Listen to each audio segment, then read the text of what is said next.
Ayun, good morning mga idol. Ito nga, Toyota Fortuner 2017 model tapos 80k mileage mga idol. Titignan po natin kung madumi na ba yung EGR valve ni boss sa 80k mileage. Yan, binubuksan na po natin para malinisan na po natin. Yan, okay. Ayun mga idol, natanggal na nga natin. Ito yung sa tubo, makapal ang carbon. Tapos EGR natin, ganun din.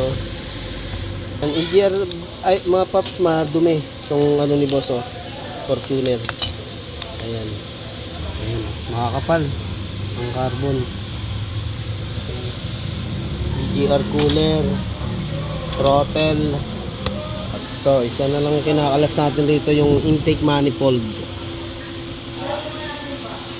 Ayan, hindi na masyado madumi mga idol. Dito lang ang nag-build up ng carbon ito. Ayan. Itong butas na to. Yan. Sa combustion chamber ni boss yan, malinis din. Very good. Ayan, ang linis.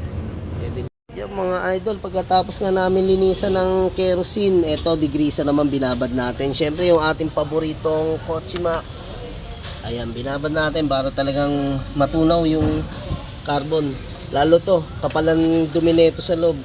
Etong EGR cooler natin na to, kaya kailangan bababad yan. Carbon yan, yung mga nasa loob yan.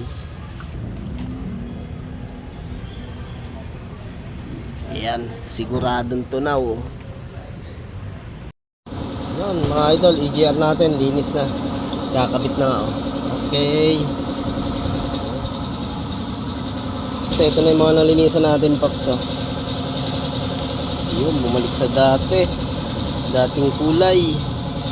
At syempre yung EGR cooler gumaan na kanina, bigat sa carbon yung sa dumi.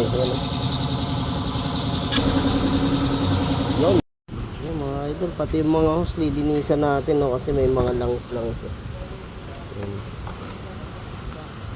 yung mga idol.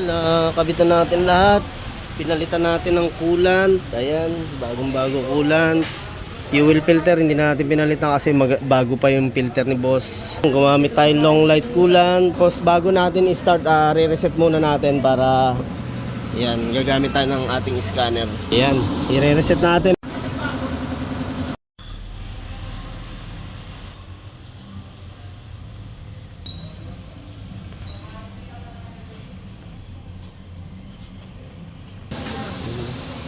Kailangan yata talaga palitan namin ng fuel filter ni boss. Dagdag gastos. Ayan, i-start na uli natin. Hoy, andyan pa rin.